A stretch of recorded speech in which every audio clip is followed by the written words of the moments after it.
किया करता था। ऐसे शमशान घाट में ना जाने कितने हमारे चिरक्षा पर घूमा करते थे, लेकिन किसी कोई पता नहीं हो सकता है दुआ भभूत के संभाल लेने गए हो। मैं बोलता हूँ अपने चेलों का इंतजार करता हूँ, आते हो गए अलाउ निरंजन भोले शंकर।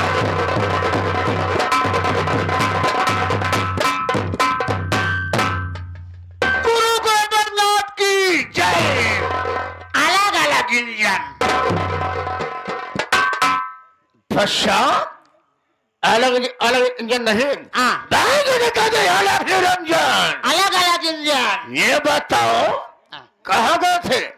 हम करे धुवनी के भभूति भरे। अच्छा हाँ, साथ साथ एकर कुछ आइटम चुक रहन ले आए के धई दे। अल्लाह, तुम्हें मालूम है कि हमारा नाम क्या है, हमारा काम क्या है? लेकिन हमें जनता जनाजन को क्या मालूम और घराती बराती को क्या मालूम कि हमारा नाम क्या है, हमारा काम क्या है, हमारा पेशा क्या है? जी बाबू साहब। दोस्तों, अभी आप सब गुमराह हैं। शाम से पहले आप सब मेरा पर्चे लीजिए, इससे पहले आप सब कहानी बन कीजिए कि हमारा नाम क्या है, हमारा काम क्या है। आप भोले शंकर परिया वाले, भोले शंकर परिया वाले, यानी दोस्तों का जय छायर करो। बिंदवासिनी आवा, अरे बिंदवासिनी आवा, विंध्याचल छोड़ पहाड़ी को, अरे काली आवा कर कपड़े छोड़ा बंगाल की खाड़ी को। दोस्तों, हम कोई घर नहीं, अरे दोस्तों हम कोई घर नहीं, इसे जिला उज्जैन शहर का रहने वाला, मेरा नाम तांत्रिक तोकल नाथ है। अरे तांत्रिक तोकल नाथ है। एक दिन की बात है अहल्ला, पहले मैं छोटे मोटे होता था, तांत्रिक था, ओझाई करता था। एक दिन की बात है, मैं माशान घर पर गया बैठ करके माशान दादा को याद कर रहा था। वैसे शमशान घर में यहाँ जाने कहा से घूमता घूमता एक रतन सिंह सेठ आ गए। रतन सिंह सेठ हमको देखा, कहते ही मेरे पैर बकी पर से कहने लगा कि सेठ जी मुझे बचा लो, हमारी पत्नी जिंदगी संकट में है। मैंने पूछा सेठ जी बात क्या, साफ साफ बताओ। बोले महाराज बात ये है, अरे बात ये है हमारी पत्नी के ऊपर कोई बुरी आत्मा के साया है। मैं कहा घबराने की बात नहीं है, अगर तुमको अपने पत्नी को ठीक कराना है तो तुमको अपने घर में उसको ले जाना पड़ेगा। अहिल्ला शायद हमारी बात को मान करके, हमारी बात को मान करके अपने घर लेकर गए। जी गुरु जी। जब मैं घर गया मैं क्या देखा अहिल्ला, और जब मैं घर गया मैं क्या देखा, रतन सिंह के सेठ की पत्नी नयूर जवान थी। जब मैं उसको देखा तो हमारी नीयत खराब हो गई। अरे राम हो। मैं सोचा कि मैं इसकी जगह साथ कैसे खिलवाड़ करूं। मैं रतन सिंह सेठ को मेरे पास बैठाया, थोड़ा मोड़ा झाड़ फूक किया। देखा बेटा, तुम्हारी पत्नी ठीक कब होगी, जब तुम कुछ सामान लेकर के आओगे, क्योंकि वो झाई बैठा में सामान लगता है। सामान लगा भोले महाराज लाना क्या होगा, मैंने 3 पन्ने का पर्चा बना दिया कि जाओ मार्केट में सामान लेकर के आओ। जब तुम सामान ढूंढोगे, झाड़ फूक का सामान लेकर के आओगे, तब तो मैं अपना काम बना लूंगा। अहिल्ला बेटा, रतन सिंह सेठ मार्केट चले गए सामान लेने के लिए। ऐसे भी मैं सिखाने से अपनी बात कहा, उसकी जवानी से मैं खेलना चाहा, लेकिन थोड़ी देर में ना जाने कैसे वो रतन सिंह सेठ वापस आ गया। आया ससुर सारा कारनामा देख लिया। अरे जानते ही मेरे गाल पर ऐसा थप्पड़ मारा, ऐसा थप्पड़ मारा कि मैं सर में से पानी हो गए। उस वक्त मैं कुछ नहीं बोला। आज मैं कुछ नहीं बोला, सीधा साधा अपने मासान घाट पर चलाया। लेकिन जब मैं दोबारा गया, पता लगा कि शेर रतन सिंह अपनी पत्नी लेकर के यहाँ से फरार हो गए। जिसे कोई पता नहीं है, कोई पता नहीं। मैं पता लगाते जहाँ मैं कहा गया, जिला बादल, अरे जिला बादल मौजा बादलपुर में पता लग गया। वो ससुरा सेठ अपने सठाई लेकर के बादलपुर ग्राम सब रह रहा है जी। आज हमारा विचार ये कह रहा है कि चलो अपना उज्जैन शहर छोड़ करके बांदा शहर ग्राम बादलपुर में अगर सेठनिया हराम खो जैसे उसके कारण राता जमशेद हमारे गाल में थप्पड़ मारा है। अगर मैं सम्मान का बदला न चुकाया तो हमारी माँ का दूध हराम है। लेकिन हम शैल कैसे रहे हारमोनियम में संगत करे आप साहब सम्मानित बच्चा लाल प्रेमी बिरहा गाय कलाकार कैसे बता रहे अपने हारमोनियम से साथ साथ नकारे में संगत करे आप साहब सम्मानित संगीत लेखक अरविंद कुमार गौतम कैसे बता रहे मास्टर साहब अपने नकारे के बोल से। और ढोले में संगत कर रहे नारायण बसवनपुर व जठवाड़ा प्रतापगढ़ वाले कैसे बता रहे हैं, कैसे बता रहे अपने ढोलक के झनकार से। और मजीरे पर छोटा बेटा साजन कैसे बता रहा है, छोटा से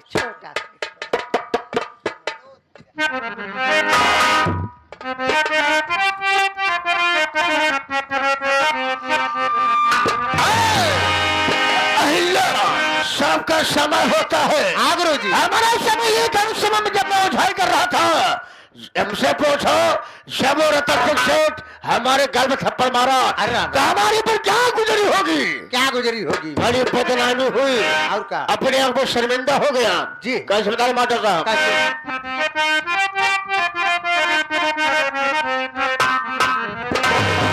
समय के तो नाजुक हो जमाना याद आता है।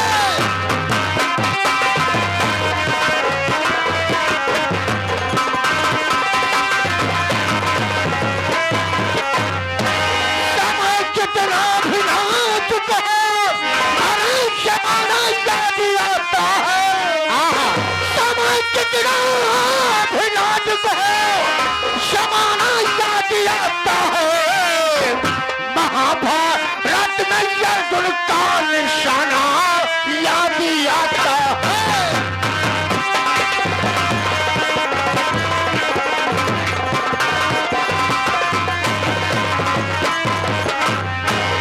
समय कितना भी नाजुक हो जमाना याद आता है। महाभारत में अर्जुन का निशाना याद आता है। बजाया शंख पारख ने तराना याद आता है। अरे बजाया शंख पारख ने तराना याद आता है। बजाया शंख पारख ने तराना याद आता है। बांधा कर्ण अर्जुन का फसाना याद आता है।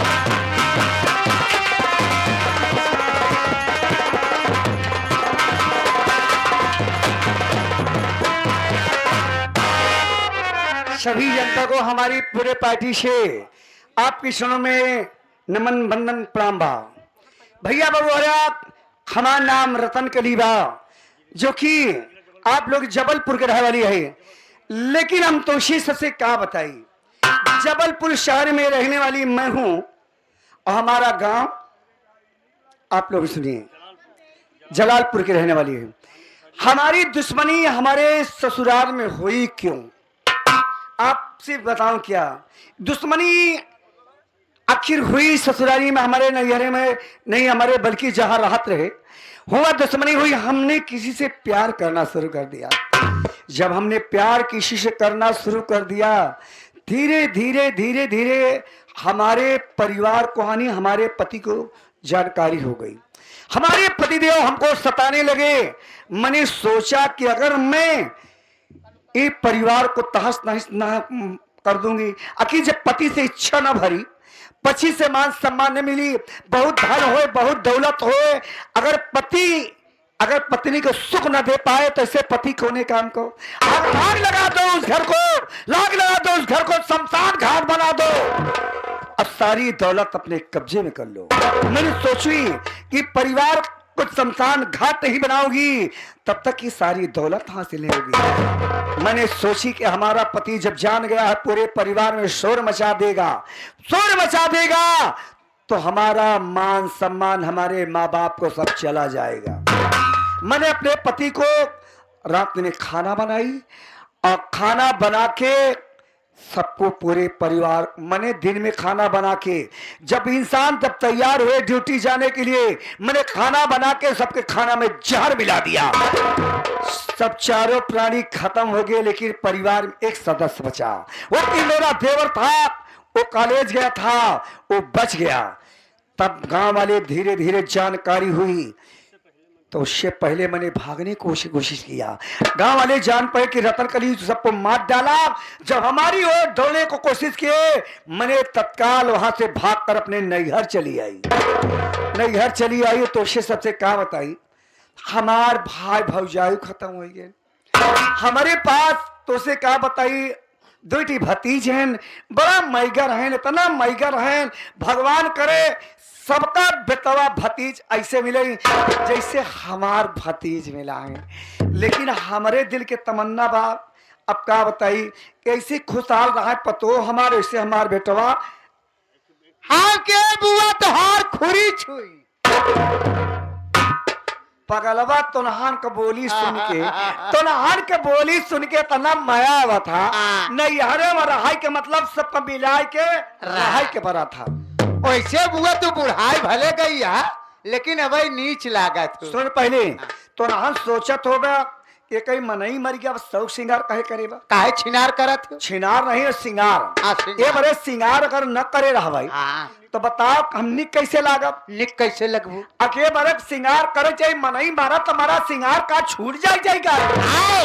मेहरारू कोने काम को भतार मरे के बाद जो श्रृंगार न करे, विधवा बन के घूमे वो, जे विधवा बन के वो घूमई, जे का पैसा कौड़ी के परेशानी हो, आखिर बता विधवा बन के घूमी है वही। सुन पहले, लोग गांव वाले नहीं जानते कि विधवा बा, खाली हमार भतीज हमार भौजाई जानत है। गांव वाले जानते हैं, बता रहे कई बात छोड़ के चली आई लेकिन सुना पहले, हम ही सोचत बाते ई दिन कैसे हमार करिया कोनो पता पागल अवई हम तो हार करे बड़े हवई यही का करे रे सेवा सत्कार और क्या। लेकिन अब तो उससे कहा बताई, बहुत याद आवात है के कई कि उड़ेला बदरा,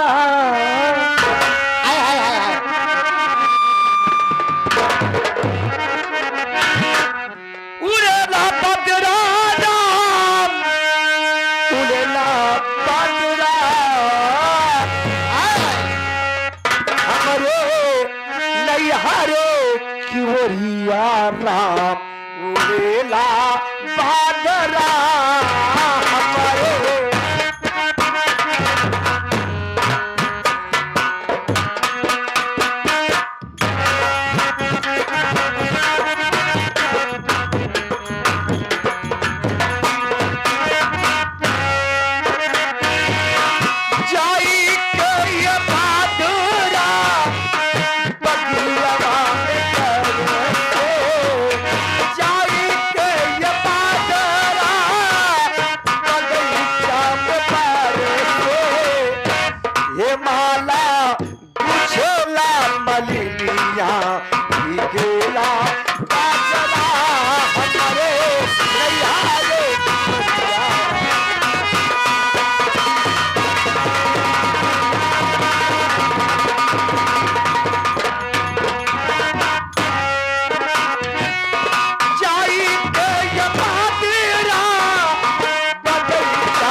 बाटे अपने भतीजन के देखी का हाल बा का करता और साथ ही साथ भतीजन के साथ साथ पतोह कही चाहे बिटिया कही लेकिन एक ही तब है जब हमार भाई नहीं ना हमार भौजाई बा सही है। यही सोचत बाटे ऐसे इनके सबके परिवार में रह भाई हमार जिंदगी बीत जाए बीत जाई। अरे छोटी छोटी नींबू लाओ कहा छोड़ छोटा कि छोटी छोटी नींबू लाओ अरे कसम से गोल गोल तनी टोई के देख राजा कातिया तो अरे तनी टोई के देख राजा तो हर मनवा जाई डोर तनी टोई के देख